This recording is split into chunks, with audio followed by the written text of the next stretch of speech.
You to weather danger. This is KTexas News at 6. We have team coverage tonight after a weekend of fires and evacuations in our area. Good evening, I'm Farrah Walton. And I'm Will Jensen. We'll have more on the impact those wildfires have had across the big country in just a bit. But first, let's check in with KTexas Chief Meteorologist Mark Rowlett for the latest on our forecast. Mark?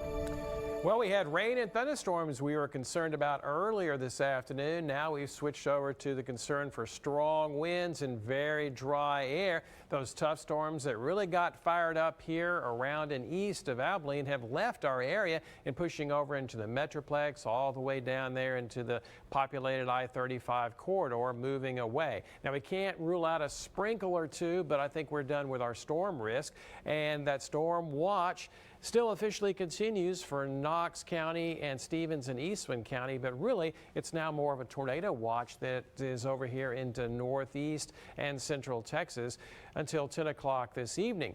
We have now switched back over to a red flag warning here from Abilene west and south until 8 o'clock this evening because of increasing winds. Winds are kind of fresh from the southwest, not so bad right now in Abilene, but look at these winds to our west, around 20 miles per hour in Snyder, but you factor in the wind gust in the 30s, and look at that 45 mile per hour wind gust out there in Midland. So we are looking at increasing winds as we get into the evening hours, and that's why we have that red flag warning for the rest of the evening. Temperatures are going to be cooler tomorrow morning, lows in the low 40s. More about our forecast coming up. All right, thank you, Mark. Wildfires continue to burn in parts of the big country, forcing people in several counties to leave their homes. KTexas reporter Marley Malenfant spoke with those who rushed to help save lives. Early Monday morning in Brown County, a wildfire broke out near the towns of May and Blanket. More than 1,500 acres were burned and 30% of the fire contained. Residents of Brown County had to evacuate, leaving many people confused and concerned about loved ones. I have a red nose pit that I got evacuated with. She's my ESA and she's my baby and she's doing perfectly fine. Jonda Rayborn says there was no time to panic. I was evacuated from Rising Star and went to Cisco.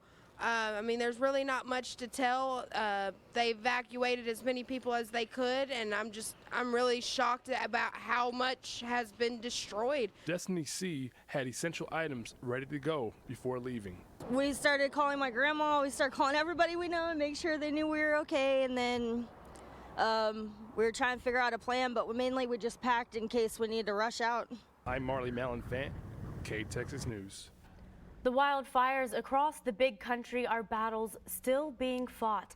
And in a time of need, Texans are coming together to donate supplies to fire victims to rebuild their lives. Amy Reed opened up her home for donations to be dropped off for the Cross Plains and Rising Star areas. She says so far she's received close to $50,000 worth of donations in hay, fencing supplies, water troughs, and so much more. She says it turned into something much bigger than she thought it would. It is absolutely unbelievable how many people have donated and brought on their own dime when fuel is so expensive right now. If you're looking